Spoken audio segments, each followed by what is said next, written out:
देखिए, जिस दौर में मुझे आपने विषय दिया है, क्या हमने संविधान के मूल उद्देश्यों को प्राप्त किया। अब चूंकि यह विषय मराठी में लिखा हुआ है, इस भारत के मध्य हिस्से में अमरावती जिले में इस बहुजन परिषद में आए हुए आप सभी सम्मानित लोगों को मेरा क्रांतिकारी जय भीम, जय मंडल, जय संविधान है, इंकलाब जिंदाबाद है। आज ये बहुत खुशी और उत्सव के मौके मानवर कांशीराम की जयंती को मनाने के लिए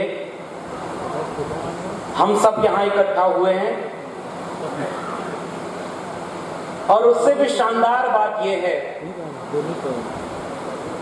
कि मानवर कांशीराम को याद करते इस कार्यक्रम में उनकी शख्सियत के साथ उनकी वैचारिकी पर भी बात हो रही है। और मुझे खुशी है कि आयोजकों ने इस कार्यक्रम का नाम बहुजन परिषद रखा है, जिस बहुजन विचार को तथागत बुद्ध के ख्यालों से भारत के आजाद भारत की जमीन पर उतारने का काम मानवर कांशीराम ने किया था। इसलिए मैं आयोजकों को बधाई देता हूं कि आपने उसी विचार को केंद्र में रख करके इस कार्यक्रम की पूरी रूपरेखा बनाई।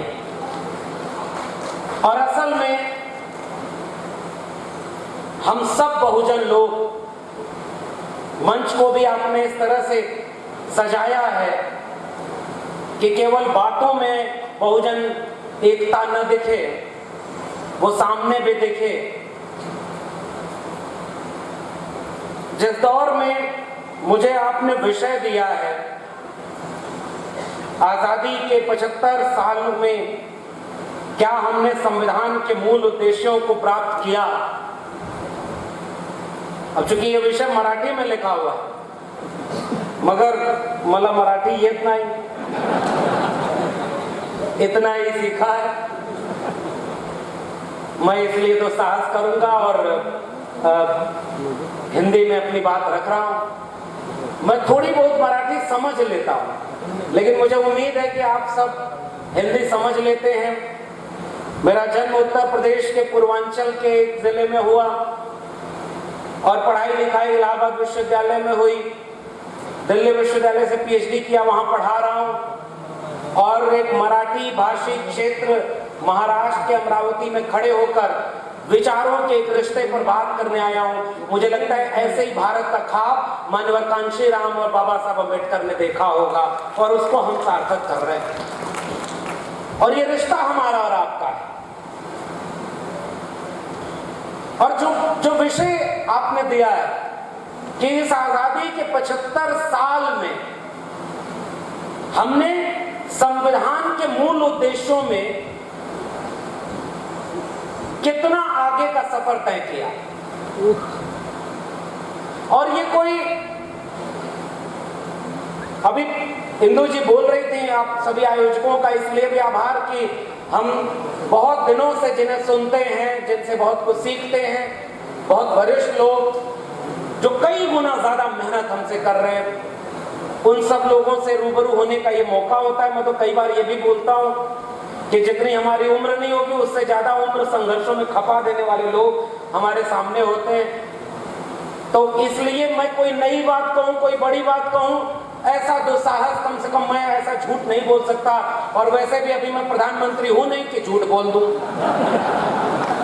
झूठ बोलने के लिए तो देखिए आपको प्रधानमंत्री, गृह मंत्री टाइप का होना पड़ेगा। और हम लोग जिस विचार के मानने वाले लोग हैं, उसमें झूठ की कोई जगह भी नहीं। इसलिए हम कबूल करते हैं कि हम, वो जो तस्वीरें हैं हमारे लिए केवल तस्वीरें नहीं है, वो एक ख्याल है, एक विचार है। और इस सभागार में भी बहुत सारे वरिष्ठ लोग बैठे होंगे, मंच पे बैठे हैं। हम सब का रिश्ता उस विचार का है जिस विचार को हम जीते हैं। वो एक गाना आपने भी सुना होगा कि कल और आएंगे नगमों की खिलती कलियां चुनने वाले, हमसे बेहतर कहने वाले, तुमसे बेहतर सुनने वाले।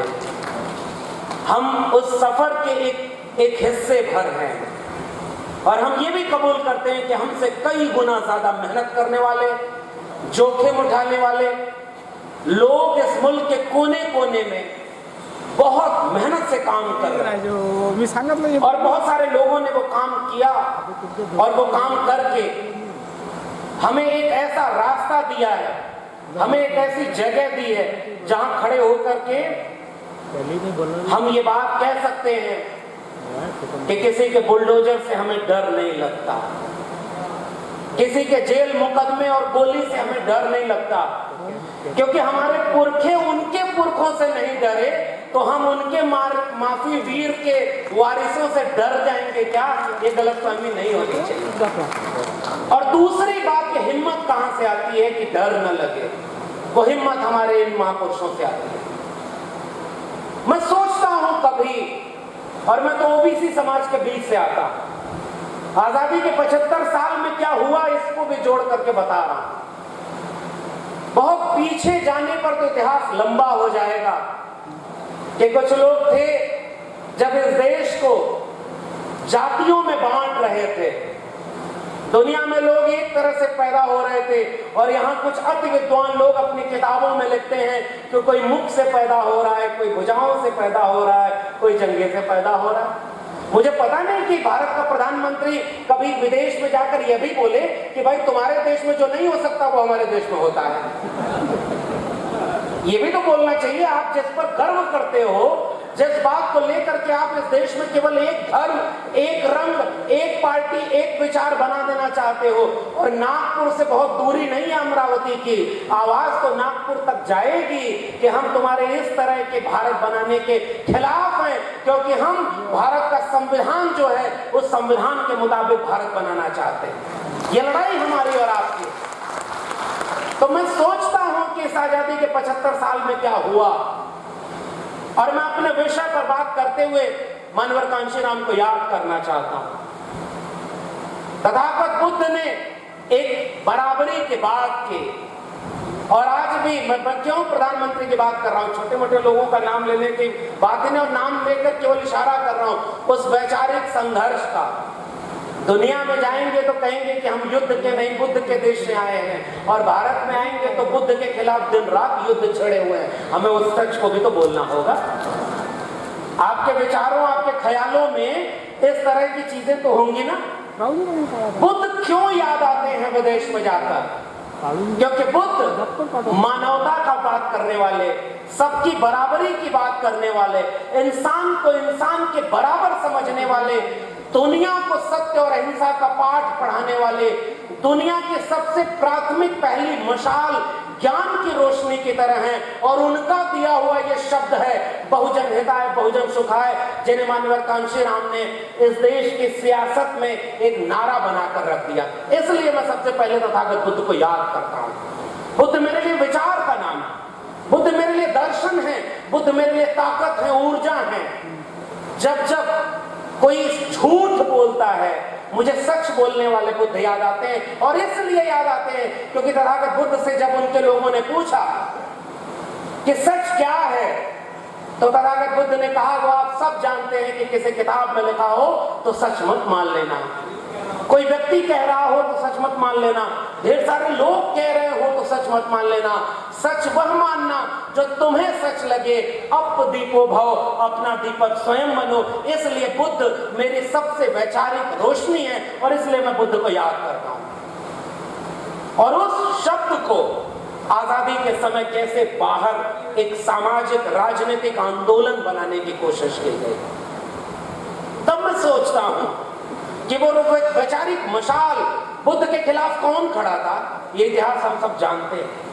किसने बुद्ध की किताबों को, उनके विचारों को, उनके मानने वाले लोगों को तलवार से मिटाने की कोशिश की? वो कौन लोग थे? किसने बुद्ध के खिलाफ युद्ध छेड़ा था?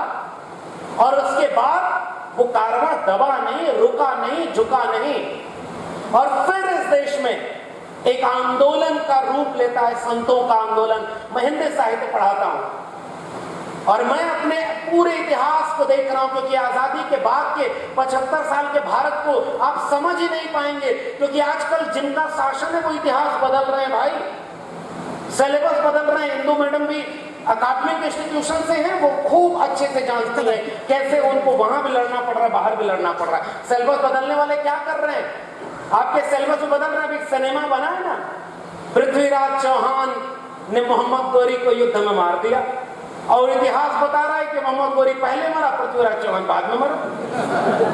इनका फिल्म बता रहा कि 4 हाथ 24 गज अंगुल अष्ट प्रमाण और ता ऊपर सुल्तान है मत चूको चौहान, और पृथ्वीराज चौहान ने तीर चलाई और मोहम्मद गौरी मार दिया गया। मोहम्मद गौरी का निधन हो रहा 1205-6 में, और तराइन के प्रथम द्वितीय युद्ध में 1191-92 के कुछ ही समय बाद पृथ्वीराज चौहान की मृत्यु हो गई। इतिहास में अब क्या पढ़ाया जाएगा, कोई सिनेमा बन जाएगा तो उसे इतिहास मान लिया जाएगा। और वो सिनेमा बनाने वाला एक्टर कौन है, जो प्रधानमंत्री का इंटरव्यू लेता है। आप आम चूस कर खाते हैं कि काट कर खाते हैं? जो देश में लोगों को काटने वाले विचारों को मानने वाले लोग हों, उनसे ये सवाल न पूछा जाए कि आप इंसान को इंसान से क्यों लड़ा रहे हैं, वो लोग झूठ बोल करके आपके बच्चों को इतिहास गलत पढ़ाएंगे। आने वाले वक्त में नई शिक्षा नीति लागू हो चुकी है, उसका असर देखिएगा। तथागत बुद्ध को विष्णु का अवतार बनाने वाले लोग कौन थे, ये बात हम आप जानते हैं कि जिन्हें वो मिटा नहीं सके उन्हें अपना बनाने की कोशिश करते हैं, और तथागत बुद्ध को विष्णु का अवतार बना करके पूजने की काम करते हैं। लेकिन हमने ब्राह्मणवादियों का ये षड्यंत्र कबूल नहीं किया। हमने कहा तुम गलत व्याख्या कर रहे हो, हम को जो तथागत बुद्ध किसी भगवान ईश्वर आत्मा परमात्मा को मानते ही नहीं थे, उसे तुम ईश्वर भी बना दोगे तब भी हम नहीं मानेंगे, क्योंकि बुद्ध हमारे लिए विचार का नाम है। और उस विचार को आगे बढ़ाया संतों के आंदोलन में, जिसके सबसे मजबूत मशाल, सबसे ताकतवर रोशनी कबीर साहब की थी। काकर पातर जोर के मस्जिद लई चनाए, ताचड़ मुल्ला बाग दे क्या बहरा हुआ खुदाए, तो पाथर पूजे हर मिले तो मैं पूजूं पहाड़, ताते ये चाकी भली पीस खाए संसार, दुनिया ऐसी बावरी पाथर पूजे जाए, घर की चाकी कोई न पूजे जाका पीसा खाए। अरे इन दोन राह न पाई, हिंदुन की हिंदुआई देखी तुर्कन की तुर्काई, अरे इन दोन राह न पाई। मैं उस वैचारिक मशाल को आइडिया ऑफ इंडिया में सबसे बुनियादी नींव की ईंट मानता हूं, जिस पर यह मुल्क खड़ा हुआ था। और वो थे कबीर। बाबा साहब ने अपने 3 गुरु बनाए, और दिलचस्प बात यह है, मानवर कांशीराम पर बात करने के लिए आपने एक ओबीसी समाज के व्यक्ति को याद किया है, तो मैं इस मंच का इस्तेमाल वो पैगाम देने के लिए करूंगा, क्योंकि आज ये बताना जरूरी है। बाबा साहब को दलितों का नेता किसने बनाया? आजादी के बाद इस देश में पहली कोशिश ये की गई कि डॉक्टर अंबेडकर को कोई जान न पाए, पढ़ न पाए। इस देश के किसी भी लाइब्रेरी में डॉक्टर अंबेडकर की किताब नहीं थी, उनका समग्र प्रकाशन नहीं प्रकाशित था। और जब डॉक्टर अंबेडकर को बुलंदी से खड़ा करने की कोशिश की गई, समाजवादी आंदोलन और बहुजन आंदोलन ने इतनी मजबूती लाई कि 1990 के आसपास किताबें पब्लिश होना शुरू हुआ। बाबा साहब को भारत रत्न दिया गया, और उनके जयंती के समय छुट्टी की घोषणा, और उसके बाद वो सारा काम करने वाले शख्स का नाम था। आजाद भारत में लोगों ने कोशिश की कि डॉक्टर अंबेडकर को मिट्टी के भीतर मिला दें। मानवर कांशीराम उस शख्स का नाम है जिसने वापस डॉक्टर अंबेडकर को पूरे भारत में गुलजार कर दिया। इसलिए मैं मानवर कांशीराम को याद करता हूं। और इन दोनों नायकों को, चाहे वो डॉक्टर अंबेडकर हो चाहे मानवर कांशीराम हो, इन दोनों को जब वो मिटा नहीं सके तो उन्होंने कोशिश की कि इनको केवल दलितों का नेता बना दिया जाए। डॉक्टर अंबेडकर कौन? दलितों के नेता। मानवर कांशीराम किसके नेता? दलितों के नेता। तब मुझे याद आते हैं डॉक्टर अंबेडकर 3 गुरु बनाए। जीते जी गुरुओं का सौगात और सोहबत नहीं मिली, अभी इंदु जी कह रही थी, और मुझे भी अफसोस होता है, काश हम डॉक्टर अंबेडकर को अपनी आंखों से देख पाए होते। काश हम मानवर कांशीराम को जब वो कलम उठाकर समझा रहे थे और जब कह रहे थे कि अगर बैलेट से वोट डालो, अगर जरूरत पड़े तो बुलेट का भी इस्तेमाल करने में पीछे ना हटो, उस पूरे वंचित शोषित जमात के लोगों के बीच जब वो ऊर्जा भर रहे थे, काश हम उन्हें देख पाते, काश हम उनके संघर्षों को देख पाते, काश हम डॉक्टर राम मनोहर लोहिया को देख पाते, काश हम छत्रपति शाहू जी महाराज, बिरसा मुंडा, जयपाल सिंह मुंडा, काश हम सावित्रीबाई फुले, फातिमा शेख को, अब्दुल कयूम अंसारी को, काश हम मंडल को देख पाते, उन लोगों ने कितना संघर्ष किया था। हम कभी महसूस ही नहीं कर पाते कि उन्होंने कितना संघर्ष करके वो जमीन बनाई जिस पर हम जैसे लोग खड़े होकर आज उन सामंती, जातिवादी, मनुवादी और पाखंडियों की आंख में आंख डाल करके कहते हैं कि हम बिरसा, फुले, अंबेडकर, पेरियार के वारिस हैं और हम तुमसे डरने वाले नहीं। एक दिन आएगा हम इस मुल्क को भारत के संविधान के हिसाब से चलने वाला मुल्क बनाएंगे। ये सारी हिम्मत, ये हौसला, ये जगह हमें उनके संघर्षों से मिलेगी। और नई पीढ़ी के नौजवानों को ये संघर्ष और इतिहास पढ़ने से दूर किया जा रहा है। इसलिए जो सबसे पहली बात मैं कहने आया हूं वो इतिहास को जानने की है। और इसलिए डॉक्टर अंबेडकर को पढ़ो आप कि 3 गुरुओं में से उन्होंने जब अपना पहला गुरु बनाया तथागत बुद्ध, दूसरा गुरु बनाया महात्मा कबीर और तीसरा गुरु बनाया महात्मा ज्योतिराव गोविंदराव फूले, इन तीनों में से कोई दलित नहीं था और डॉक्टर अंबेडकर को आपने दलितों का नेता बना रहे। ये बात हमें इस देश के कोने कोने में कहनी होगी। कबीर साहब ने जब लिखा कि तुम कत बाबन हम कत सूद और हम कत लोहू तुम कत दूध, जातिवाद, कर्मकांड, अंधविश्वास, इन सब पर कड़ा प्रहार करने वाले कबीर साहब को कितना सिलेबस में पढ़ाते हैं, कितना उन्होंने तथागत बुद्ध को पढ़ाया और कितना बाबा साहब के संघर्षों को पढ़ाया। सिलेबस बदल रहे हैं, उन्होंने सिलेबस में ये नहीं लिखा डॉक्टर अंबेडकर ने कितना संघर्ष किया।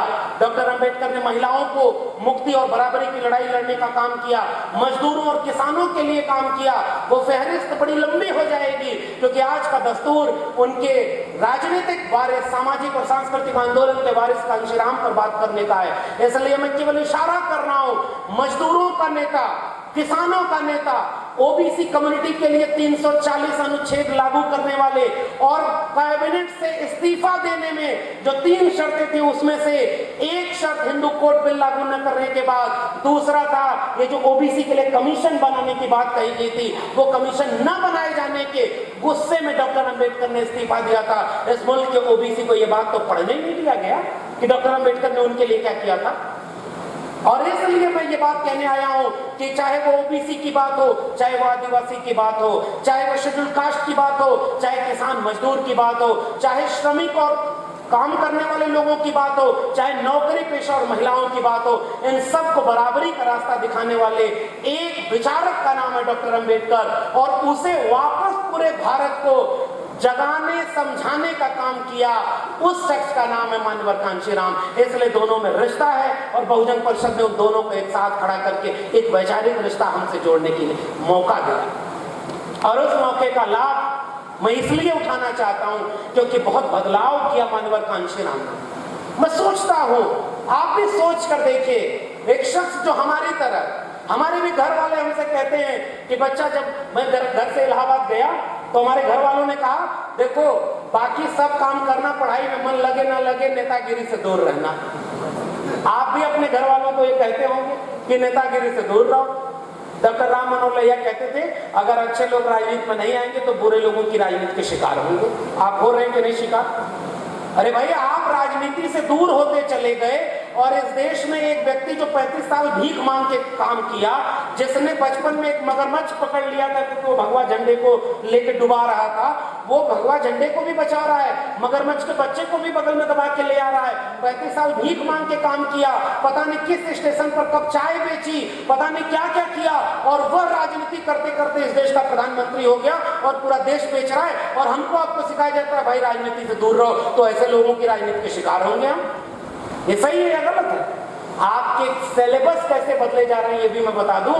आपके हरियाणा की तरफ चले जाइए, प्राथमिक विद्यालयों में अब पाठ्यक्रम में बताया जाएगा कि एक बाल नरेंद्र का किस्सा है, वो कैसे कैसे बचपन में कितना संघर्ष किया, पढ़ाई की नहीं फिर भी degree MA, entire political science की डिग्री आ गई। भाई आप पढ़ाई स्कूल गए नहीं, ऐसा व्यक्ति जिसको चाय बेचते किसी ने नहीं देखा और उस पर भी उनके भक्त मान लेते हैं कि चाय बेचा होगा, और जब पूरा देश बेच रहा है इस पर वो कह रहे हैं कि कहां देश बेच रहा है। हमें ये सवाल समझाने की जरूरत है और इसलिए मैं कह रहा हूं उसका कैसा महिमागान किया गया।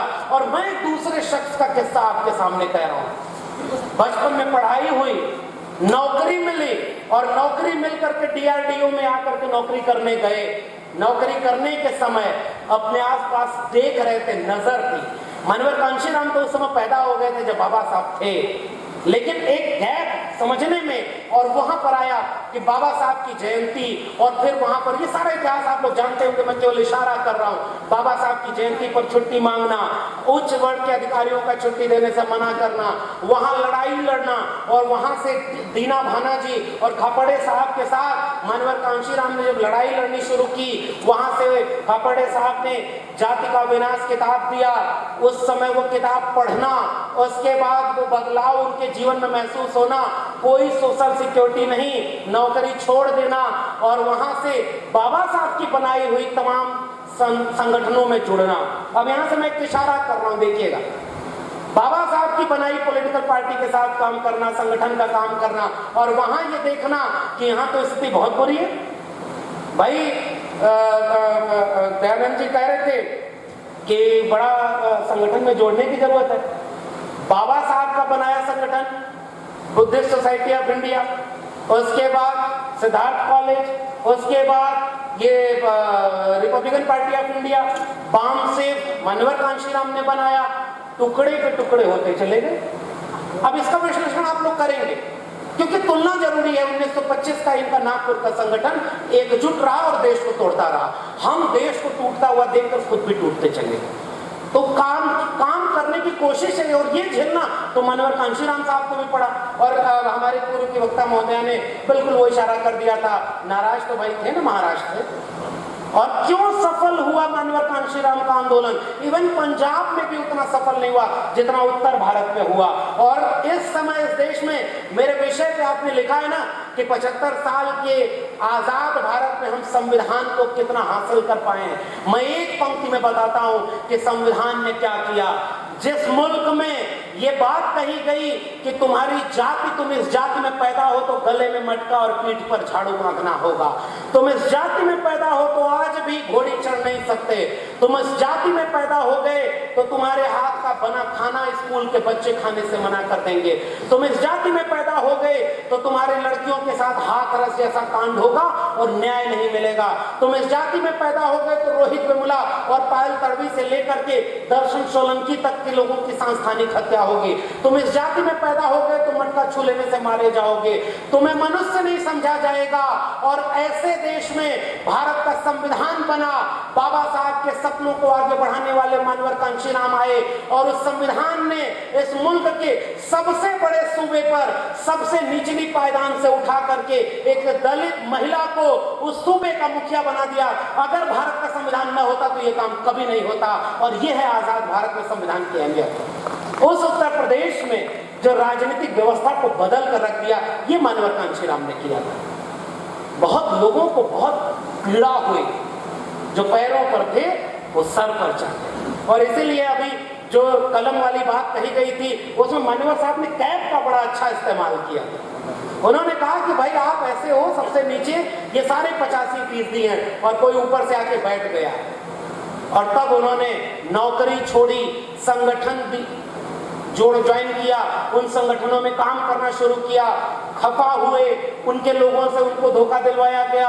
उसके बाद वापस वो मिशन मूवमेंट में 60 प्रतिज्ञा की बात हो गई।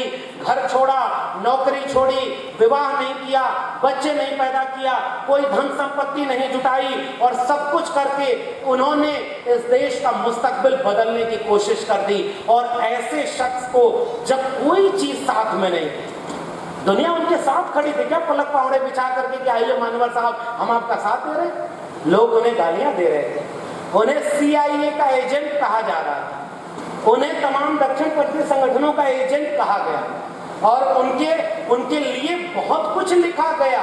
मुझे किस्सा याद आ रहा है अमरावती के लोगों, आप याद करिए मानवर कांशीराम की जीवनी, उसमें ये किस्सा दर्ज है। एक बार शायद पंजाब या हरियाणा का कोई गेस्ट हाउस, सरकारी गेस्ट हाउस, वहां मानवर कांशीराम एक रात सो रहे थे और अचानक उठ करके बारामदे की तरफ दौड़ पड़ते हैं। उनके आसपास के लोग पूछते हैं कि ये क्या हुआ, क्यों आप ऐसे एकदम बेचैन होकर के दरवाजे की तरफ दौड़े और बालकनी में आप देख रहे हैं इधर क्या देखना चाहते हैं। वहां मानवर कांशीराम ने किस्सा सुनाया था कि हम जब बहुत छोटे थे तो हमारे पिता बेगार का काम किया करते थे। आप समझिए कि भारत में संविधान लागू नहीं था तो यह भारत कैसा था। और बेकार का काम करने का मतलब यह था कि आपको गुलामी करनी है कुछ चंद लोगों की जो बड़े पूंजीपति उस समय के थे। तो वो उनकी मां ने कहा कि ये खाना दे आओ उनको। जब वो खाना लेके जाते हैं तो भयानक गर्मी का वक्त है और उनके पिता बरामदे में एक डोरी बंधी हुई है जिससे पंखा चलाया जाता था। वो समय बिजली नहीं थी, उस डोरी को तेजी से खींच रहे हैं और अंदर कुछ साहब लोग बैठे हैं जो लेटे हुए हैं। मानवर साहब कहते हैं कि मैं वो दृश्य देख करके चौंक गया। मैंने अपने पिता से पूछा कि आप दूसरों के लिए पंखा झल रहे और आप अपने इतने पसीने में लथपथ। पिता ने कहा कि हम बेगारी कर रहे हैं इन बड़े लोगों की। और मान्यवर साहब मना किए कि आप ये पंखा मत झलिए, हमें खराब लग रहा है। उनके पिता ने कहा कि तुम समझोगे नहीं, हम जहां हैं वहां हमें ये मजबूरी में करना पड़ेगा।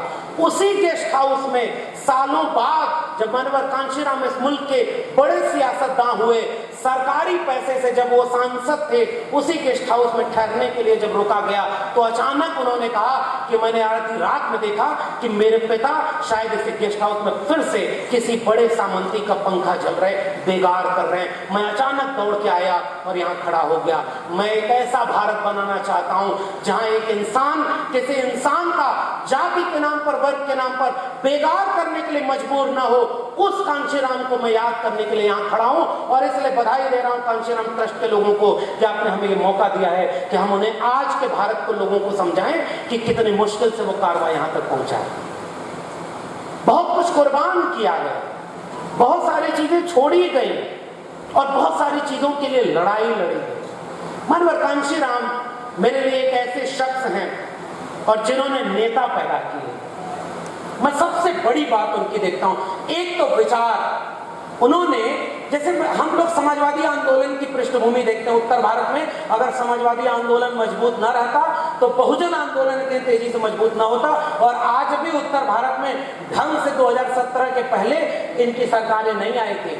मैं इतिहास को आपको रूबरू कराना चाहता हूं, याद दिलाना चाहता हूं। और समाजवादी आंदोलन में एक नारा था, सन सोपा ने बांधी गांठ, पिछड़ा पावे 100 में 60। और उस समय समाजवादी आंदोलन में पिछड़े तबके में वो सबको शामिल करते, कहते थे कि ये 100 में 60 हो। उसके आगे उस नारे को बढ़ाया बाबू जगदेव प्रसाद और रामस्वरूप वर्मा ने शोषित समाज दल करके कि 100 में 90 शोषित है। अब ये वैचारिक यात्रा है जो कबीर साहब से आगे बढ़े थे। महात्मा फूले, पेरियार और बसवन्ना चोखा मेला से होते हुए जब उत्तर भारत में पहुंचती है, ओबीसी समाज के लोगों को भी उनका इतिहास जानना चाहिए। महात्मा फूले किस समाज के थे और महात्मा फूले के साथ भी वो किस्सा मैं बार बार कोट करता हूँ, किस्सा मेरे लिए बहुत महत्वपूर्ण है कि अपने ब्राह्मण मित्र की शादी में जा रहे हैं, मित्र तो मित्र समझा, अचानक कुछ लोगों की नजर पड़ी कि अरे भाई ये शूद्र कैसे इस शादी में आ रहा है, और उसे किनारे कर दिया, बारात से भगा दिया। वापस लौटकर अपने पिता के पास आकर किस्सा सुनाते हैं कि मेरे सबसे प्रिय मित्र की शादी से भगा दिया मुझे, बेइज्जत अपमानित करके। पिता जो कि धार्मिक व्यक्ति थे, वो सो कॉल्ड हिंदू थे पिताजी, और उन्होंने कहा कि शुक्र मनाओ कि उन्होंने तुम्हें मारा नहीं क्योंकि तुम शूद्र हो। तब उन्होंने कहा कि अगर मैं शूद्र हूं हमको क्यों हिंदू समझ रहे थे। और तब महात्मा फूले ने वो गुलामगिरी लिखी कि गुलामों को गुलामी का एहसास करा दो, अपनी बेड़ियां वो खुद ब खुद तोड़ लेगा। उस वैचारिक क्रांति की जमीन पर हम खड़े, वो महात्मा फूले, और उस वैचारिक आंदोलन को ओबीसी तक जाने नहीं दिया गया। महात्मा शाहू जी, छत्रपति शाहू जी महाराज और उनके आंदोलन को 1920-30 के आसपास बिहार में ओबीसी समाज के बीच एक मूवमेंट खड़ा हुआ जिसका नाम था त्रिवेणी संघ। मध्य भारत के लोगों, आप समझिए कि हमारा आपका रिश्ता क्या है। उस त्रिवेणी संघ में एक नारा दिया जो बाद में जगदेव बाबू अर्जक संघ के नारे के साथ जुड़ता है, पुनर्जन्म और भाग्यवाद, इनसे निकला ब्राह्मणवाद।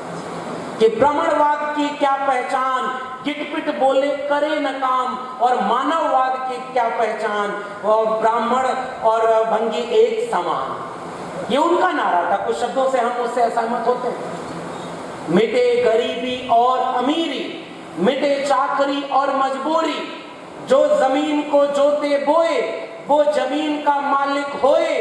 ये नारा कैसे जगदेव बाबू के यहाँ आते हुए, रामस्वरूप वर्मा के आते हुए आगे बढ़ा कि 100 में 90 शोषित हैं। जिसमें समता की चाह नहीं वह बढ़िया इंसान नहीं, समता बिना समाज नहीं, बिन समाज जनराज नहीं। और उसके बाद ये नारा कि 100 में 90 शोषित हैं, शोषितों ने ललकारा है, धन धरती और राजपाट में 90 भाग हमारा है, 10 का शासन 90 पर नहीं चलेगा, नहीं चलेगा। और उस पूरे नारे की लड़ाई आगे कैसे बढ़ी? जो जमीन को जोते बोए वो जमीन का मालिक होए, राष्ट्रपति हो या चपरासी की संतान, सबको शिक्षा एक समान, और सबको शिक्षा सबको काम, वरना होगी नींद हराम। और सबको शिक्षा दे न सके जो, वो सरकार निकम्मी है, और जो सरकार निकम्मी है वो सरकार बदलनी है। और उस पूरे बदलाव की यात्रा को, पूरे भारत को इन सारे नायकों से परिचित कराने वाले 1970, 80 और 90 के दशक में जो सबसे बड़ा नाम है वो है मानवर कांशीराम। बाबा साहब से आगे बढ़ करके उन्होंने नायकों को घर घर पहुंचाया, इसलिए मैं उनके दम पर बोल रहा हूं। मानवर कांशीराम की सबसे बड़ी देन, उन्होंने नेता पैदा किए, उन्होंने नायकों को घर घर पहुंचाया। और इसलिए वो सांस्कृतिक आंदोलन, आजाद भारत का इतिहास यहाँ है। उस आजाद भारत के इतिहास में मानवर कांशीराम ने यह देखा कि जिनकी आबादी सबसे ज्यादा, वो गुलामों का जीवन जीने पर मजबूर है। कहां गया बाबा साहब के सपनों का भारत? बाबा साहब के सपनों के भारत को मिटा दिया जा रहा था, और उनकी किताबें नहीं, उनके विचार नहीं। तब मानवर कांशीराम ने Ambedkar on wheel, Periyar on wheel cycle पर रख करके अंबेडकर मेला, पेरियार मेला पूरे उत्तर भारत में उन्होंने लगाया। उनकी किताबें घर घर पहुंचाई, उनके नायकों को पहुंचाया, अर्जक संघ से लेकर के त्रिवेणी संघ के नायकों को पहुंचाया, ज्योतिबा फूले से लेकर के तमाम लोगों को घर घर पहुंचाया। और आज मैं एक बात गर्व से कहता हूं, मैं जब आजमगढ़ से चलता हूं, लखनऊ की गलियों से गुजरता हूं, और वहां से होते हुए दिल्ली जाने के लिए जब गौतम बुद्ध नगर को क्रॉस करता हूं, तो जाने कितनी जगहों पर इन बहुजन नायकों की मूर्तियां और तस्वीरें, उनकी आकृतियां हमें हिम्मत देने के लिए खड़ी हैं कि सामंतवाद, मनुवाद, जातिवाद के गढ़ पर छाती पर चढ़ करके जिन्होंने अपने आइकॉन को स्थापित किया, मानवर कांशीराम न होते तो उत्तर भारत में यह परिवर्तन कभी नहीं हो पाता। और इसलिए मैं उसे सेलिब्रेट करता हूं। और आज भी वो मूर्तियां, हम जानते हैं कि हम मूर्तियों की बात नहीं करते। हम जानते हैं कि बाबा साहब ने कहा मुझे मूर्तियों में मत, किताबों में ढूंढना। हम जानते हैं कि तथागत बुद्ध ने भी मूर्ति पूजा का विरोध किया था। हम जानते हैं कि डॉक्टर अंबेडकर की मूर्तियां बनाने से कुछ नहीं होगा।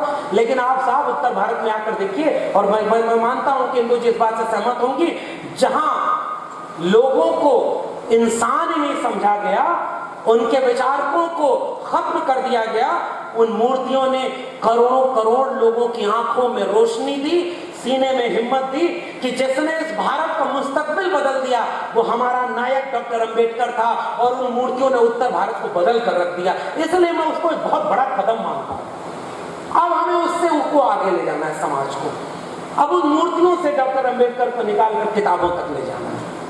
और इसलिए हमारा खौफ उनसे पूछो जो आज भी रात के अंधेरे में हमारे पुरखों की मूर्तियां तोड़ने के लिए जाते हैं, क्योंकि वो उनकी मूर्तियों से भी डर जाते हैं। तोड़ी गई ना मूर्ति, तोड़ी गई ना उनकी मूर्तियां, और आज वो मूर्तियां तोड़ते रहे, वो घोड़ी पर चढ़ने से रोकते रहे, वो लोगों को वोट डालने नहीं देते थे। साहब उत्तर भारत में तो बहुत स्थिति खराब थी, लेकिन मानवर कांशीराम ने क्या था उनके पास?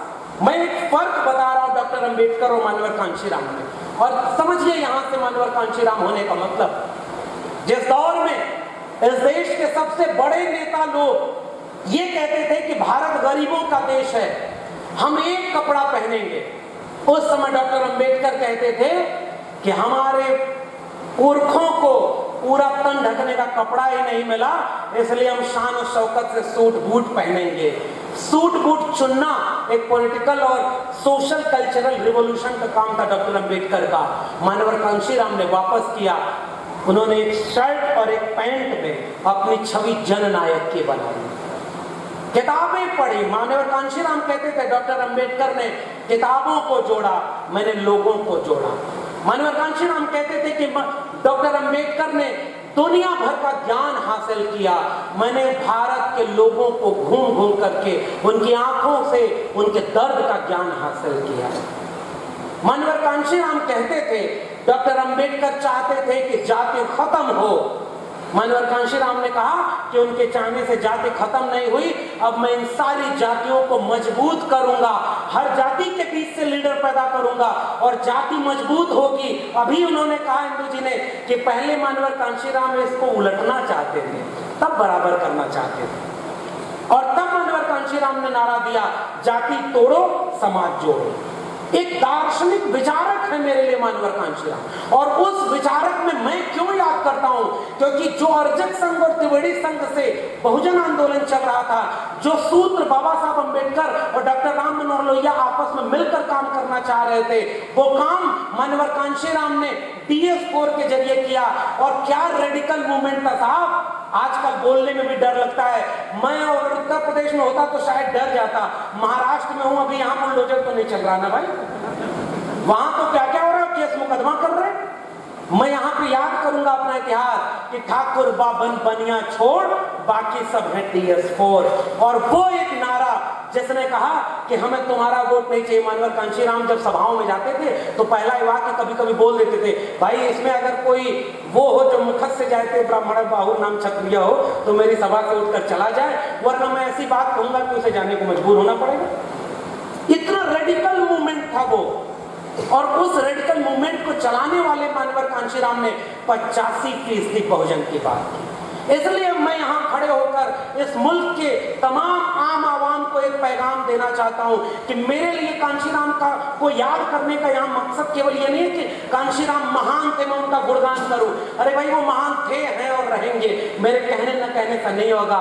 मुझे एक पैगाम अपने आवाम को देना है कि आज कुछ लोग इस मुल्क में हमें हिंदू बनाने के नाम पर, हमारे जाति के नाम पर आपस में लड़वा रहे, और ऊपर से चुनाव आता है तो हिंदू बना देते।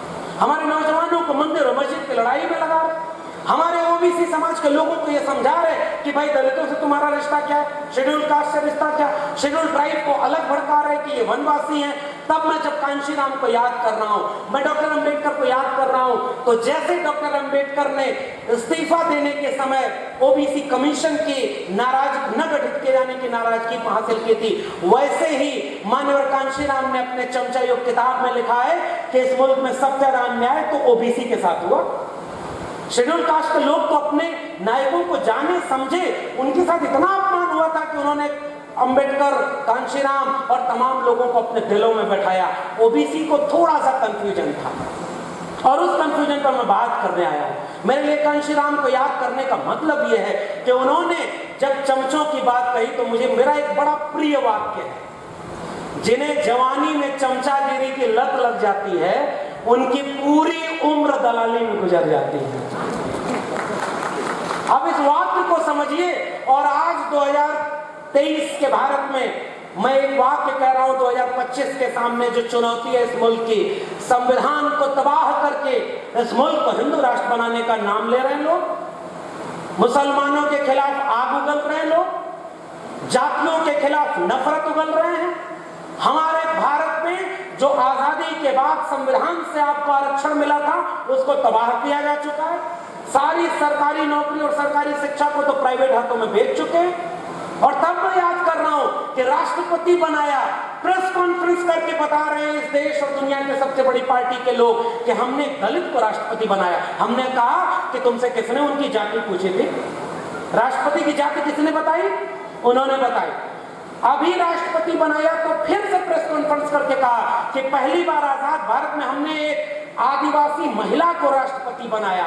ऐसी पार्टी जिसका एक नेता जब तक गुजरात का मुख्यमंत्री था कभी नहीं बोला कि मैं OBC मां का बेटा हूं। जब 2013 में उसे चुनाव लेना था, वोट लेना था, तो वो इस देश को कहता है कि मैं OBC मां का बेटा हूं। तुमसे जाति किसने बताई? और जो जाति के खात्मे की बात करे, जो जाति के नाम पर बराबरी की बात करे, ऐसे डॉक्टर अंबेडकर, कांशीराम और हम जैसे लोगों को ये सारे लोग कहते हैं कि जातिवादी लोग हैं। एक बात बताओ, उत्तर प्रदेश के मुख्यमंत्री ने हनुमान की जाति बताई थी कि नहीं बताई थी? हनुमान की जाति आपको कब पता चली? किसी ने बताई थी क्या? और ये जो उत्तर प्रदेश में मुख्यमंत्री बना बैठा है उसने बताई कि हनुमान की जाति है? उसने बताया कि मैं योगी हो गया हूं। अब मैं बोल ही देता हूं महाराष्ट्र से, कबीर को याद करते हुए बोल रहा हूं, अपनी बात तो बोल नहीं रहा। मन ना रंगाए रंगाए जोगी कपड़ा। मैं बिना बिना किसी का नाम लिए बहुत महत्वपूर्ण बात बोल रहा हूं और ये पैगाम मैं जानता हूं वहां तक जाएगा। आसन छोड़ मंदिर में बैठे और ब्रह्म छोड़ पूजन लागे पथरा, और मुड़वा मुनाए और जटवा बढ़ाए और दड़िया बढ़ाए जोगी हो गई ना बकरा, और मन ना रंगाए रंगाए जोगी कपड़ा। मैंने किसी मुख्यमंत्री का नाम ले लिया है। हमारा पुरखा कबीर लिखता है, माला तो कर में फिरे जीव फिरे मुख माए, और मनवा तो 34 फिरे यह तो सुमिरन नाई। ये सारे लोग कौन बैठे हैं? जो कोई साधु बन गया, कोई महात्मा बन गया और दिन रात केवल इस मुल्क के 90% बहुजन आवाम के खिलाफ काम कर रहे हैं। अभी मैंने कहा एक नारा ना कि जो जमीन को जोते बोए वो जमीन का मालिक होए। कांशीराम को मानने वाले लोगों, मानवर कांशीराम ने एक नारा दिया था, जो जमीन सरकारी है वो जमीन हमारी है, नारा दिया था। उत्तर भारत में जब बहुजन समाज पार्टी की सरकार बनी और उसके पहले से लेकर उस समय तक एक नियम बना दिया गया था कि शेड्यूल कास्ट और शेड्यूल ट्राइब के लोगों को लैंड मिलेगी, सरकारी जमीन मिलेगी, और वो उसे तब तक नहीं बेच सकते जब तक डीएम की परमिशन ना हो, क्योंकि जिन्हें वोट ही नहीं डालने देते तो उनको जमीन रखने का हक देते क्या? वो सारे लोग उनकी जमीन हड़प लेते थे, कब्जा कर लेते थे। बड़ी मुश्किल से एक आपको नियम मिला कि अब आपकी जमीन कोई खरीद नहीं सकता, कोई कब्जा नहीं कर सकता। इस समय राम राज्य वाली उत्तर प्रदेश सरकार ने एक नियम बदल दिया है कि अब डीएम की परमिशन की जरूरत ही नहीं है। आप शेड्यूल कास्ट और शेड्यूल ट्राइब के लोगों को 5 किलो अनाज, 500 रुपया, एक दारू की बोतल और उनके नाम अपनी जमीन अपने नाम लिखवा लो।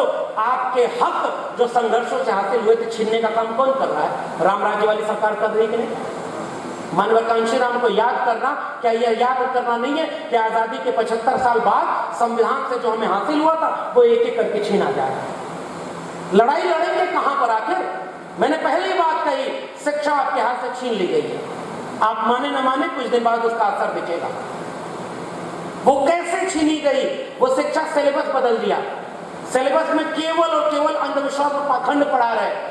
उत्तर प्रदेश की सरकार ने एक फरमान लाया है कि सरकारी पैसे से हर जिले पर अखंड रामायण का पाठ होगा।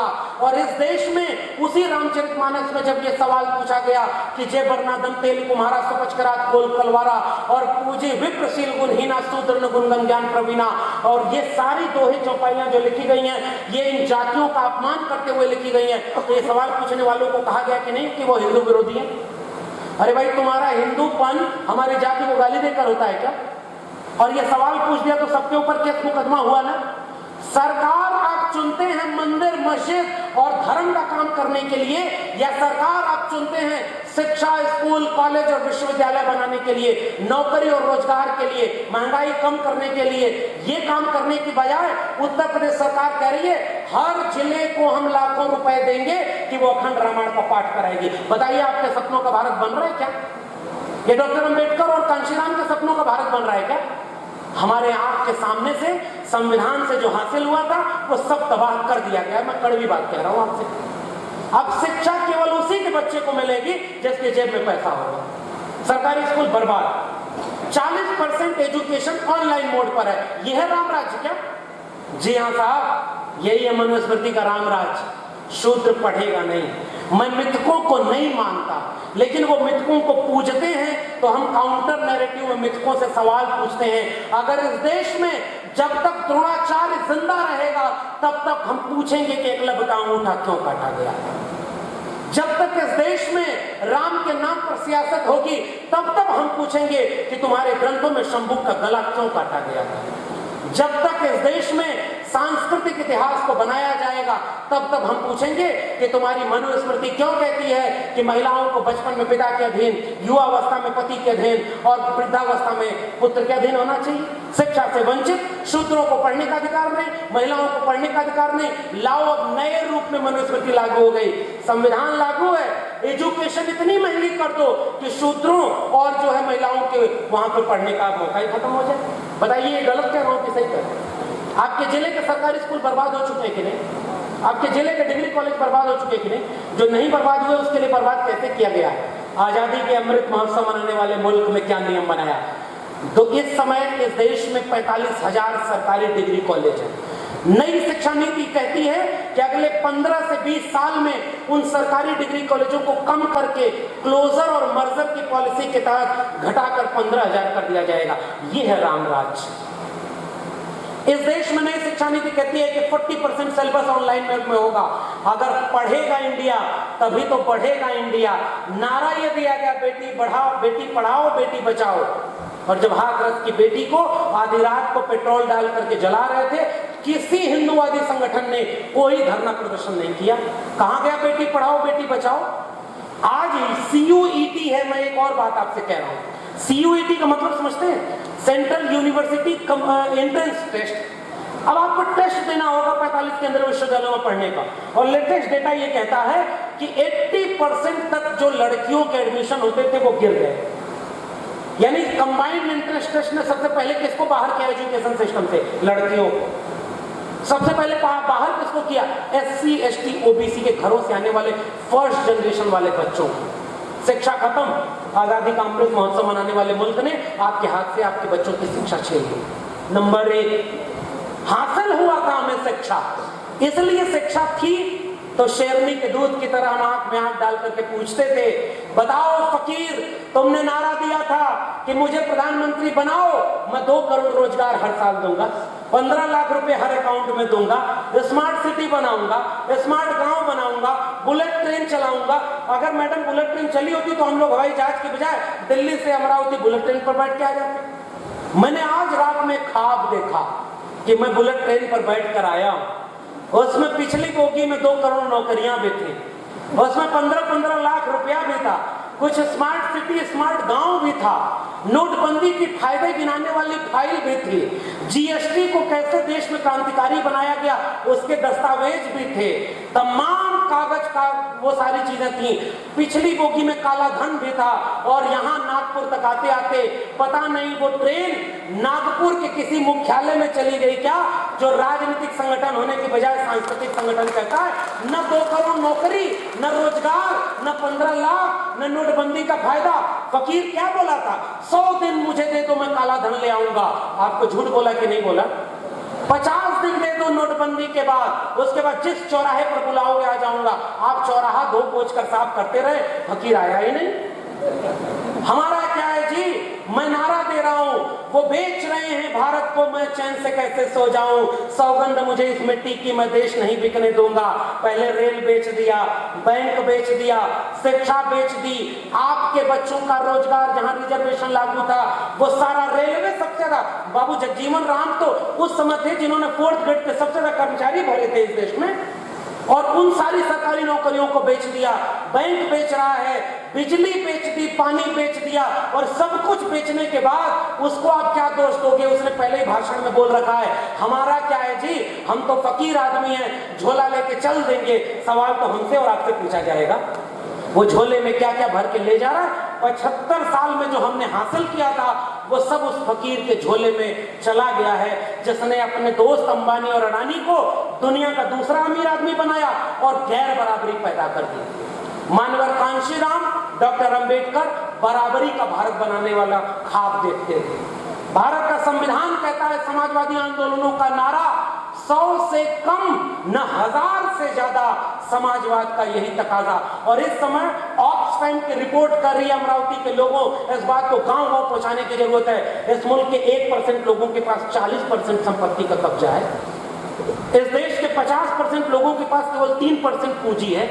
और अगर उसको बढ़ा दें मानवर कांशीराम के बहुजन वाली टर्मिनोलॉजी में, तो 90% आवाम 5% पर गुजारा करने को मजबूर है। और इस देश के 3 से 5% लोग पूरे देश के 90 से 95% शिक्षा, रोजगार, जमीन, पूंजी सब कुछ कब्जा कर लिए हैं। और हमारे आपके बच्चों के हाथ में 75 साल बाद कुछ भी बचेगा नहीं। मानवर कांशीराम कहते थे, सामाजिक न्याय नहीं चाहिए मुझे।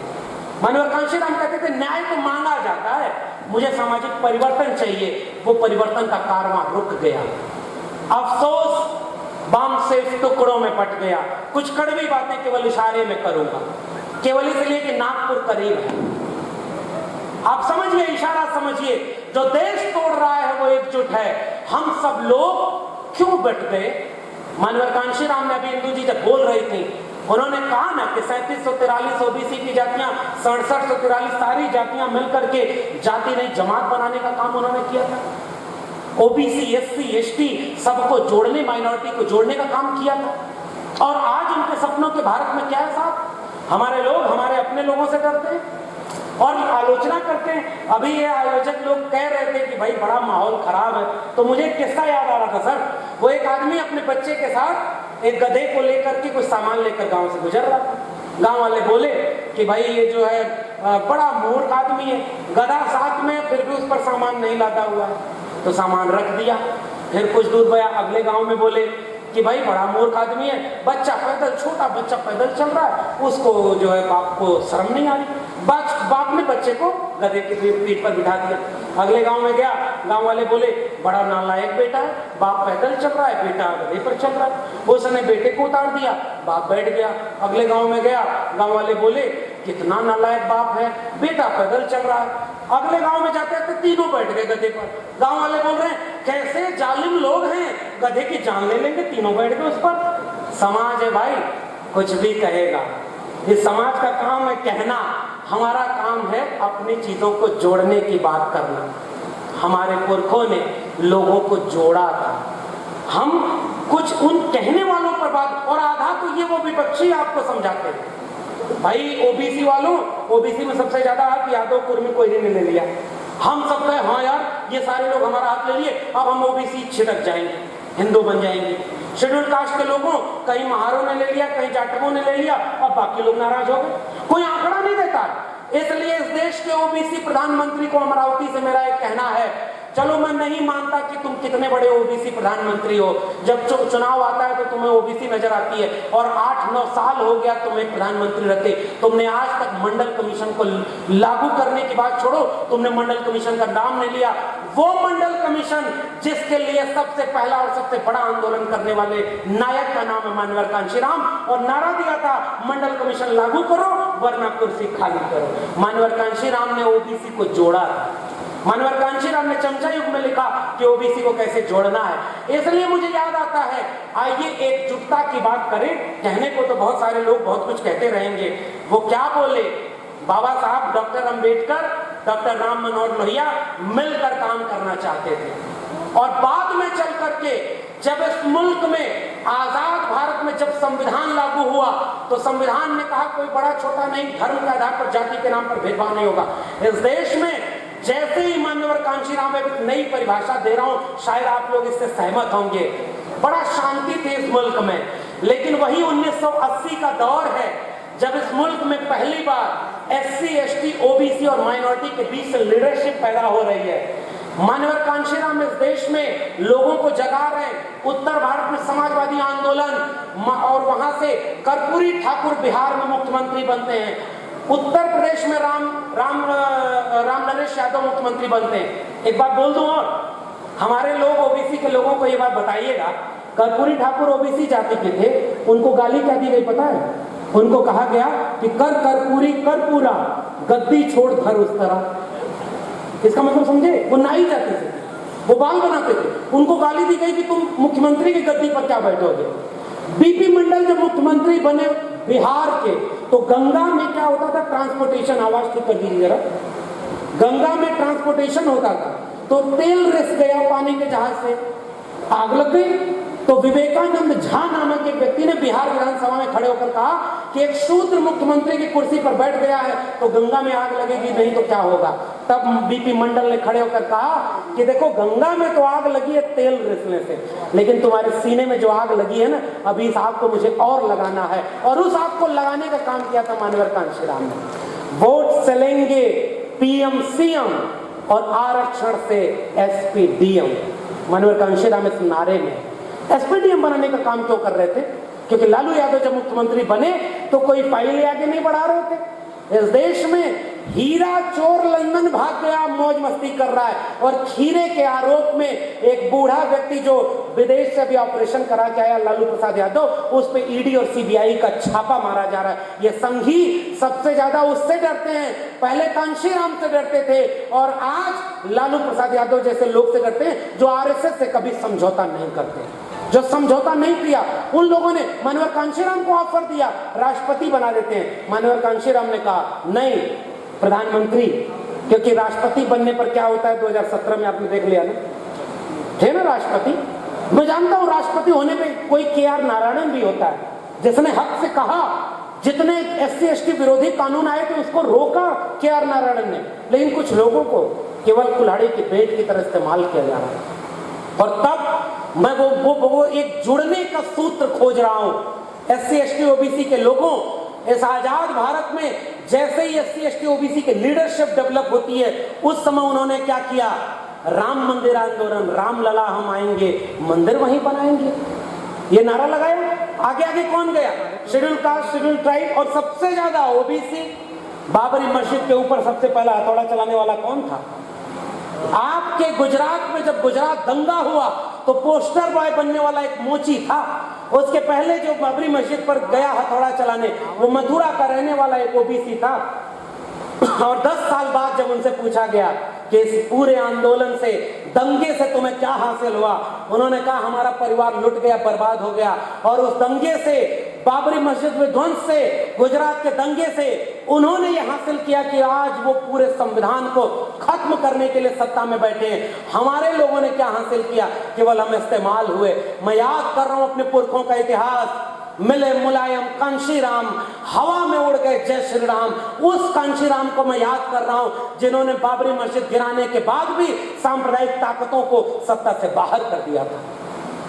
और इसलिए मैं उन्हें याद करके ये बात कह रहा हूं, अब वोट हमारा, राज तुम्हारा नहीं चलेगा, नहीं चलेगा। और इस नारे को सारे लोगों ने कैसे, वो मंडल कमीशन को लागू कराने वाले कांशीराम, वो OBC को लीडरशिप पैदा करने वाले कांशीराम, वो ब्राह्मणवाद, मनुवाद के खिलाफ सामाजिक और सांस्कृतिक आंदोलन करने वाले कांशीराम आजाद भारत की सबसे बड़ी पूंजी। इसलिए जाते जाते केवल एक गुजारिश, ये जो आजादी के 75 साल में हमें हासिल हुआ था वो शिक्षा थी। ये आजादी के 75 साल में जो हमें हासिल हुआ था वो सामाजिक और सांस्कृतिक बदलाव था। अब कथावाचकों की फौज आ गई है। आपके महाराष्ट्र में सांस्कृतिक चेतना है, लेकिन अभी वो इतनी कमजोर है, मैं मानता हूं कि कमजोर है। कोई यहां पर आकर आपके राज्य में, सोचिए डेमोक्रेसी कितना बची है। प्रधानमंत्री बोलता है कि मैं प्रधानमंत्री इसलिए हूं क्योंकि बाबा साहब न होते तो मैं प्रधानमंत्री न होता। 14 अप्रैल और 6 दिसंबर को बाबा साहब की मूर्ति पर माला, और बाकी 363 दिन बाबा साहब के विचारों पर ताला।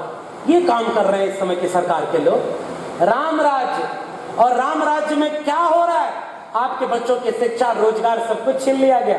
और तब मैं याद कर रहा हूं, जितने प्रतीक बनाए थे, हिंदू राष्ट्र बनाएंगे, डॉक्टर अंबेडकर ने क्या लिखा था, इंडिया द पार्टीशन, पाकिस्तान और द पार्टीशन ऑफ इंडिया। इस किताब में उन्होंने लिखा कि अगर हिंदू राष्ट्र हकीकत बनता है तो वो इस देश के लिए सबसे बड़ा खतरा होगा। आज हमारे और आपके बच्चों को कहा जा रहा है धर्म खतरे में, ये मुसलमानों को खतरा बता रहे, 80% हिंदुओं एक हो जाओ। ये कथावाचक सब क्यों आकर के कह रहे हैं? आज उत्तर प्रदेश में ही नहीं, मध्य प्रदेश, महाराष्ट्र, छत्तीसगढ़, झारखंड, बिहार, उत्तर प्रदेश, हरियाणा, इन सारी जगहों पर ढेर सारे कथावाचक घूम रहे हैं। कथावाचक बनने का फार्मूला जानते हैं क्या होता है? आप डिग्री मत पढ़ो, कोई पढ़ाई वढ़ाई ना हो, बाबा बन जाओ, जटा बढ़ा लो, और उसके बाद जा करके प्रवचन में करो, आओ हम तुम्हारी किस्मत बता रहे हैं। मेहनत करते हो लेकिन मन के मुताबिक फल नहीं मिलता। जनता कहेगी बिल्कुल ठीक कह रहे हैं बाबा। घर में कोई बीमार रहता है, इलाज कराते हो, ठीक नहीं होता, अरे मेरे दिल की बात कह दी आपने। बहुत मेहनत किया, नौकरी नहीं, बेटा बेरोजगार है, अरे एकदम यही सूत्र लेकर आया हूं, जाओ हरी चटनी की जगह लाल चटनी खाओ, दया वही रुकी है, जाओ तुम्हारा कल्याण हो जाएगा। आप अपनी जेब में जितना पैसा लाए थे सब उसको चढ़ाकर चले गए। और इसलिए ये सारा बहुजन मूवमेंट क्या कहता है? मानसिक गुलामी। वो हमारे पैसे, और हमारे ज्योतिबा फुले ने लिखा, बाल काटना नाई का धर्म नहीं धंधा है, लकड़ी का काम करना बढ़ई का धर्म नहीं धंधा है। वैसे ही धोबी का काम करना, कपड़े का काम करना धोबी का धर्म नहीं धंधा है। वैसे दान दक्षिणा लेना और पाखंडवाद बढ़ाना इस ब्राह्मण का धर्म नहीं धंधा है। हमारे पैसे को लेकर ये कथावाचक आपके वोट का सौदा करने जा रहे हैं। और क्या बात, कोई रुद्राक्ष बांट रहा है भाई? डॉक्टर अंबेडकर का सपना क्या था? पढ़ेगा इंडिया तभी बढ़ेगा इंडिया। डॉक्टर अंबेडकर ने भारत के संविधान के अनुच्छेद 51A में क्या लिखा? हम इस देश के नागरिकों में वैज्ञानिक चेतना का विस्तार करेंगे। और हमारे यहाँ क्या हो रहा है कि अगर आपके बच्चे को एग्जाम देना है तो बेल पत्री पर शहद लगा के शिवलिंग पर लगा दो, बेटा पास हो जाएगा। और बाद में खबर छपी, उसी कथावाचक का बेटा 8वीं में 2 बार फेल हो गया। इस देश में आपके बच्चों के साथ ये किया जा रहा है और हमारे ही आपके लोग जाके उस कथा भागवत सुनने वाले लोगों में सबसे आगे। ये तो बुद्धिजीवियों की बैठक है। जाइए देखिए, वो किस्मत बता रहा है एक बाबा, और वहां टीवी पर बैठ करके जो टीवी सेटेलाइट से चलता है उस पर वो अंधविश्वास और पाखंड फैला रहे। और मुझे इंदु जी कह रही थी कि नौजवानों को जोड़ना क्यों जरूरी है। मुझे तो सबसे ज्यादा अफसोस इन नौजवानों से हो रहा है, हाथ में मोबाइल और हाईटेक इंटरनेट का इस्तेमाल करके, और अचानक वो उसी व्हाट्सएप पर झूठ पढ़ के देखता है कि मुसलमान 4 शादी करता है, मुसलमान की आबादी बढ़ रही है, मुसलमान इस देश के लिए खतरा है, इसलिए मुझे हिंदू राष्ट्र बनाना है। अरे मूर्ख, उसी व्हाट्सएप पर, उसी फेसबुक पर हमें भी और इंदु जी को भी सुनो कि तुम्हारी शिक्षा खतरे में है, तुम्हारा रोजगार खतरे में है, तुम्हारा संविधान खतरे में है। वो क्यों नहीं देख रहे? धर्म भाजपा आरएसएस के पहले भी था, भाजपा आरएसएस के बाद भी होगा, लेकिन अंबेडकर फूले पेरियार के पहले हमारे लिए संविधान नहीं था। लेकिन अगर हम सोए रहे तो हमारे हाथों से वो संविधान छिन जाएगा। जी नहीं सकता तो जीने की तमन्ना छोड़ दे, बहते बहते रुक जाए वो दरिया छोड़ दे। और फूल था मैं और मुझे कांटा बनाकर रख दिया, और अब कांटे से कहते हो कि कोई मुसलमान मारा गया तो SC ST OBC माइनॉरिटी को एक करने वाले 90% लोगों, आओ किसी जालिम की सरकार के सामने खड़े हो। सरकारी संपत्ति के बेचे जाने पर, और ये जो काम हो रहा है ना साहब, ये संविधान को खत्म करने का काम हो रहा है। ईवीएम की बात कर रहे थे, वोट कहीं डालो। आज तक इस देश में आपने कभी देखा कि कोई गलत वोट पड़ रहा हो और वो कमल के फूल की बजाय किसी और को पड़ रहा हो? हर गलत वोट तुम्हें क्यों पड़ता है भाई? और सारी जगह देश में जहां ईवीएम बनी वहां उसका इस्तेमाल नहीं करता, आपके वोट बेच दिए गए। हमारे नेता कमजोर हो गए। जाते जाते मैं अपने नेताओं को ये पैगाम दे रहा हूं, हमने बांट दिया उन्हें। उत्तर प्रदेश में जहां मिले मुलायम कांशी राम, हवा में उड़ के जय श्री राम हो गया, वहां आज स्थिति यह है कि दोनों को आपस में लड़ाओ, तीसरा अपने आप जीत जाएगा। वो जो 2 बिल्लियां रोटी के लिए लड़ रही थी, एक बंदर आया और कहा झगड़ा मत करो, मैं न्याय करता हूं। तराजू लेकर आया, 2 टुकड़ा रोटी का रखा, जिधर भारी थी रोटी उधर से टुकड़ा खा ले, दूसरी तरफ भारी होगी उधर से खा ले। खाते खाते दोनों तरफ की रोटी खा गया, और फिर बंदर खड़ा होकर बोला, इससे बड़ा न्याय राम राज्य में नहीं हो सकता। हमने दोनों को न्याय कर दिया, दोनों भूखे हैं, दोनों को कोई रोटी का टुकड़ा नहीं मिला। हमारे लोगों की रोटी का टुकड़ा कोई और खा गया, ये संविधान की हत्या है और संविधान खत्म है साहब। 2024 भले सांस्कृतिक और सामाजिक आंदोलन की पैरोकारी हम भी करते हैं, 24 के बाद भी लड़ेंगे, हमेशा लड़ेंगे। लेकिन याद रखिएगा, अगर 2024 में संविधान विरोधी ताकतों को, आपके बच्चों का भविष्य बर्बाद करने वाली ताकतों को हम रोक नहीं पाए तो फिर कोई आपको बचाने नहीं आएगा। हम सब जेल में होंगे। गौरी लंकेश, पंसारे, कलबुर्गी से होते हुए रोहित वेमुला, हमारे प्रोफेसर आनंद तेलतुमड़े, प्रोफेसर गौतम नौलखा, प्रोफेसर बरबर राव, हनी बाबू, ये सारे हमारे लोग थे, जेल में हैं। हमारा दोस्त उमर खालिद आज भी जेल में है। रोहित वेमुला, पायल तड़वी को मारा, संविधान कहां बचा है भाई? हम लोग मानवर कांशी राम को याद करते हुए केवल एक गुजारिश कर रहे हैं, हमने नाकें लंबी कर ली, दिल छोटा कर लिया। आइए बहुजन समाज के लोगों 90% की बात करते हैं। SC ST OBC और माइनॉरिटी को मिलाकर मेरा फॉर्मूला लगातार यही होता है, अपने बच्चों को इतिहास की किताबें पढ़ाइए। मैंने जब YouTube पर सामाजिक न्याय की पाठशाला शुरू की तो उसमें यही काम किया। मुझे पता ही नहीं था लोग इतना प्यार देंगे कि आज अमरावती में बुलाकर इतना सम्मानित करेंगे, ऐसे बड़े लोगों के बगल में बैठने का मौका देंगे। ये इसमें मेरा कोई रोल नहीं, हमने तो उनको केवल पढ़ा है, हिम्मत ली और केवल एक काम करते हैं, दिल में जो है वही ज़बां पर है और कोई खास बात नहीं। हमने आंख में आंख मिलाकर बोलना सीखा है बिरसा फुले अम्बेडकर पेरियार से, केवल इतना काम कर रहे हैं। इसलिए जाते थे गुजारिश कर रहे हैं, शिक्षा बचाने के लिए, रोजगार के लिए, स्वास्थ्य के लिए और अपने किसान मजदूर की एकता के लिए, सरकारी संपत्तियों को बेचे जाने के खिलाफ हम लोग एकजुट हो जाएं।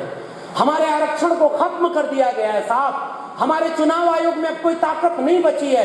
न्यायपालिका में बैठकर राम मंदिर के पक्ष में लोग फैसला सुना रहे हैं और अगले दिन जाकर राज्यसभा में शपथ ले रहे हैं। न्यायपालिका कितनी स्वायत्त बची है? न्यायपालिका में आज भी केवल 2 दलित और 1 ट्राइब है, ओबीसी एक ओबीसी है, ट्राइब एक भी नहीं है। ये किसके जज बने बैठे हैं? और इसलिए मानवर कांशीराम ने कहा था कि जिसकी जितनी संख्या भारी उसकी इतनी हिस्सेदारी। हम 90% लोग इस देश को बनाने वाले पुरखों के वारिस हैं। ये गोडसे, गोलवलकर और हेडगेवार के वारिस कल को जब अंग्रेजों से माफी मांगते थे, कल को जब उनके साथ खड़े थे, वो आज हमें राष्ट्रभक्ति का पाठ पढ़ाएंगे। किसान, कुम्हार, लोहार, बढ़ई, नाई, मोची, निषाद, मल्ला, राजभर, पासी, अहिर, कर्मी, कोयरी, मराठा और तमाम जातियों के हम लोगों ने इस मुल्क को रहने लायक बनाया है साहब। हमारे पुरखों ने ये मुल्क बनाया, इसलिए हमारा बचाना उस मुल्क को हमारी जिम्मेदारी है। ये संविधान ना होता और मंडल कमीशन ना होता तो मैं आज यहाँ नहीं होता। इसलिए मैं तो आपसे एक गुजारिश और वादा करके जा रहा हूँ, अगले 1 साल इस देश में बिना बुलडोजर से डरे, बिना जेल मुकदमे से डरे, एक सांप्रदायिकता के खिलाफ, सामाजिक न्याय की लड़ाई को, हिंदू मुस्लिम और दंगे के खिलाफ, इस भाईचारे की लड़ाई, बहनचारे की लड़ाई को बिना डरे लड़ते रहूंगा। पूरी धरा भी साथ दे तो और बात है, तू जरा भी साथ दे तो और बात है। यूं तो एक कदम से भी चल लेते हैं लोग, मगर दूसरा भी साथ दे तो और बात है। आइए मिल करके हम एकजुट हो जाएं, वरना वो कुल्हाड़ी की बेंट में जो लकड़ी लगी थी, कुल्हाड़ी ने जंगल में जाकर यह कहा कि तुम्हारी जाति के लोगों की लकड़ी तो इस कुल्हाड़ी में लगी है, आओ लकड़ियों जंगल की कुल्हाड़ी का साथ दे दो। यही था दलित पैंथर मूवमेंट ना। आलोचना करके जा रहा हूं, दलित पैंथर में जो सबसे बड़े पैंथर थे वो आज आरएसएस की गोद में बैठकर मंत्री बने बैठे हैं। ये बात हमें कहनी होगी, क्यों बने बैठे? हम एक बात में कहते हैं कि हाँ, मानवर कांशीराम के ऊपर आरोप लगता है कि अवसरवादी हैं। मानवर कांशीराम ने कहा जिसको सदियों से अवसर नहीं मिला वो कोई भी अवसर चुकेगा नहीं। सत्ता को गुरु किल्ली कहते थे। हर ताले की चाबी है, हर ताले की अपनी अपनी चाबी होती है। मानवर कांशीराम कहते थे जो हर ताले को खोले वो गुरु किल्ली है। मेरी नजर में गुरु किल्ली इस समय शिक्षा, रोजगार, सामाजिक न्याय बचाने के लिए, जाति जनगणना और जमीन का मालिकाना हक बचाने के लिए, सांप्रदायिकता और हिंदू मुस्लिम की लड़ाई के खिलाफ अगर हमने एकजुट होकर के लड़ाई लड़ ली, वही गुरु किल्ली है। नेताओं को भरोसा दीजिए साहब कि आप अगर 2024 में एकजुट होकर नहीं लड़े तो हम तुम्हारी आलोचना करेंगे। ये आलोचना हमें करनी होगी। हम अगर 500 रुपए पर 5 किलो अनाज पर वोट देंगे तो वो हमारे जमीन को बेच रहा है जो राम राज्य का दावा करके मुख्यमंत्री बना बैठा है। समझाइए अपने लोगों को कि हमसे अगर नाराजगी है, मैं ओबीसी समाज के भी लोगों से कहता हूं, माना कि हमसे कोई गलती हुई होगी तो जिनकी आबादी ज्यादा है वो 2 कदम पीछे आ जाए और जिनकी आबादी कम है उनको आगे करो। हारने का ये हुनर भी आजमाना चाहिए। जंग अगर भाई से हो तो हार जाना चाहिए। आओ हम आपस की नाराजगी को दूर कर लेंगे। अरे खेत में फसल का बंटवारा के लिए ही तो हम लोग लड़ रहे हैं। एससी एसटी ओबीसी आपस में क्यों लड़ते हैं कि खेत में फसल का बंटवारा सही नहीं हुआ। अरे जब खेत ही लुट जाएगा तो बंटवारा किसके लिए करोगे और लड़ाई किसके लिए करोगे? बहुजन परिषद में मैं केवल एक गुजारिश करके जा रहा हूं, मानवर कांशीराम को याद करना, बाबा साहब अंबेडकर को याद करना, फूले पेरियार को याद करना, समाजवादी आंदोलनों के लोगों को याद करना केवल इस बात के लिए नहीं है कि गर्व से कहें कि हमारे पुरखे बड़े लायक थे। अरे 25 साल बाद हमारी आने वाली पीढ़ी हमें कैसे याद करेगी? ये तय इस बात से होगा कि तुम बड़े बड़े मंचों पर जिन्हें याद कर रहे थे वो थे तब तुम ऐसे थे, मगर तुम्हारी आंखों के सामने भारत का संविधान तबाह कर दिया गया, मनुस्मृति लागू कर दी गई। तुम्हारे आंखों के सामने सरकारी संपत्ति बेच दी गई, जमीन नीलाम कर दी गई, तुम्हारा पैसा लूट लिया गया, तुम्हें धर्म के पाखंडी बना दिया गया। तब तुम क्या कर रहे थे? मैं आने वाली पीढ़ियों को आंख में आंख मिलाकर कहूंगा कि मैं अमरावती में बहुजन परिषद जिन्होंने आयोजित किया था उनके साथ कंधे से कंधा मिलाकर खड़ा होकर केवल लड़ने का वादा करके आया था। जब सब जुल्मी ताकत एक तरफ थी, बुलडोजर और जेल से डराया जा रहा था, मैं बिना डरे आंखों में आंखें डालकर इंदु चौधरी जी जैसे तमाम सम्मानित लोगों के साथ ये वादा खुद से कर रहा था कि हम लड़ेंगे, जीतेंगे। जय भीम, जय मंडल, संविधान जिंदाबाद, उल गुलाम जिंदाबाद, इंकलाब जिंदाबाद।